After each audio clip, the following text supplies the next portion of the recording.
Consenso e dissenso na democracia brasileira. Este é o nome da obra recém-lançada pela professora Érica Loureiro Borba, dos cursos de Administração, Ciências Contábeis e Direito da Unifenas. E ela está aqui conosco para falar sobre este lançamento. Professora, seja muito bem-vinda ao Informa Unifenas. E para a gente começar essa entrevista, eu gostaria que você se apresentasse e nos contasse o que te motivou a escrever essa obra.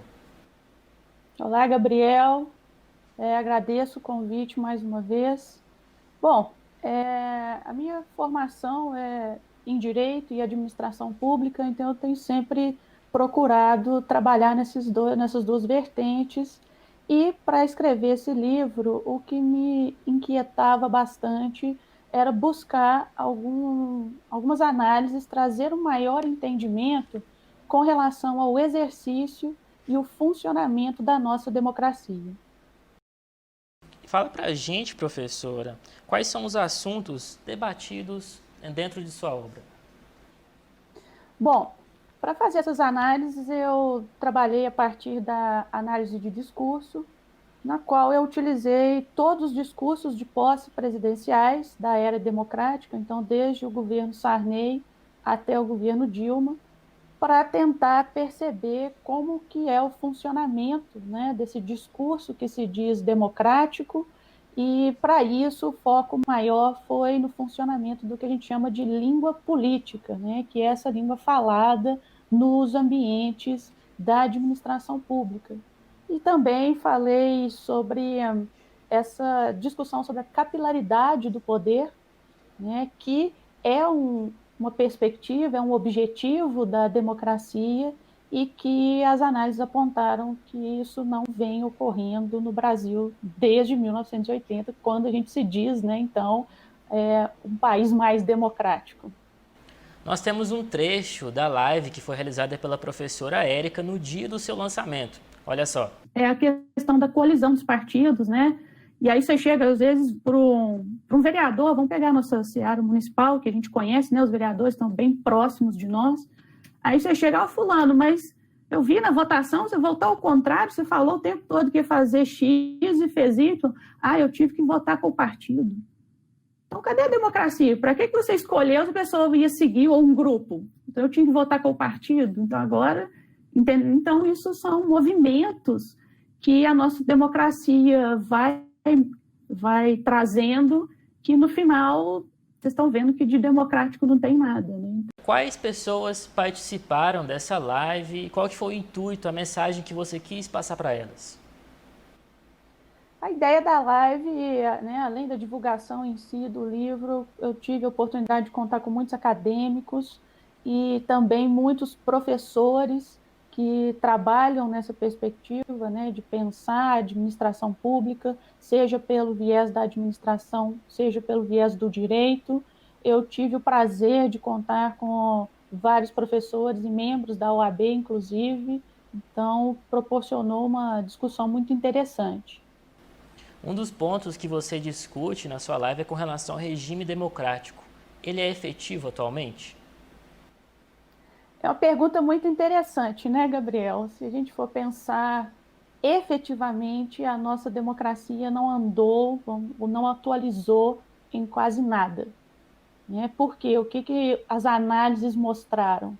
Que nós ainda temos um projeto que veda, que impede essa circulação do poder, né? Seria, principalmente quando se trata do povo, e isso impede com que outras vozes surjam, né, nesse jogo político, né, de outros grupos que não sejam os que já estão no poder.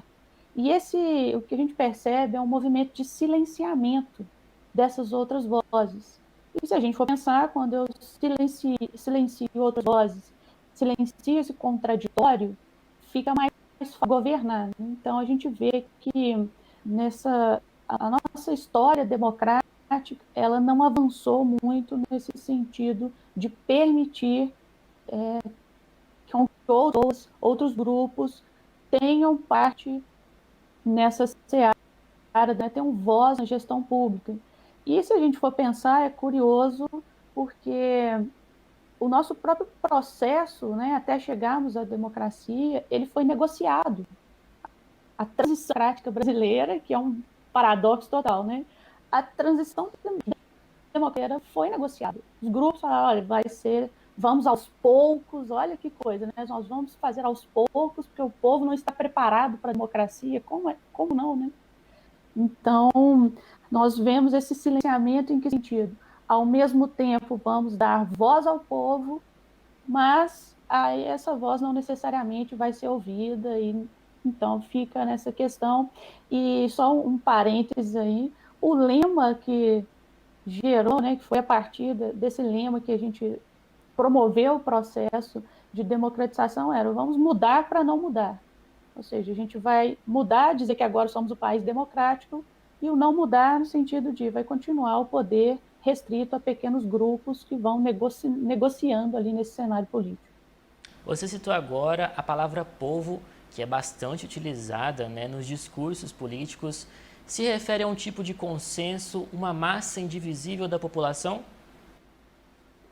Isso, é muito interessante, e aí eu tomei o cuidado de colocar ao final do livro todos os discursos que eu analisei, e eu chamo atenção para essa palavra, né, específica, que é utilizar o termo povo nos discursos.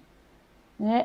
É muito utilizado, e que tipo de análise a gente pode trazer daí? Quando a gente fala povo, como você disse, Gabriel, essa massa indivisível, é todo mundo, mas não é ninguém ao mesmo tempo, né? Então, quando o governo ele firma, né, esses discursos dizendo o povo e o Estado, nós trabalhamos juntos, e passa a ideia de que o Estado sabe o que o povo quer, o que o povo precisa, mas quem é esse povo?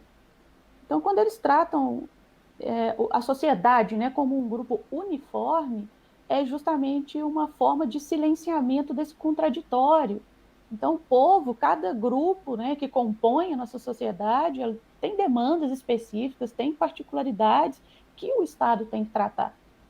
E por isso que quando a gente vê, após esse tipo de discurso, várias pessoas ficam com aquele sentimento de distanciamento mesmo, né, de abismo entre sociedade e Estado, porque passa a ideia de que os discursos são muito vazios, porque fala-se geral, né, como uma característica geral de povo, por exemplo, que não é real. Né? A gente tem as particularidades, mas é muito mais fácil para o Estado imaginar que esse povo é uma massa uniforme, principalmente para evitar a ocorrência de conflitos e para gerenciar o que o Estado acha que o povo quer e precisa.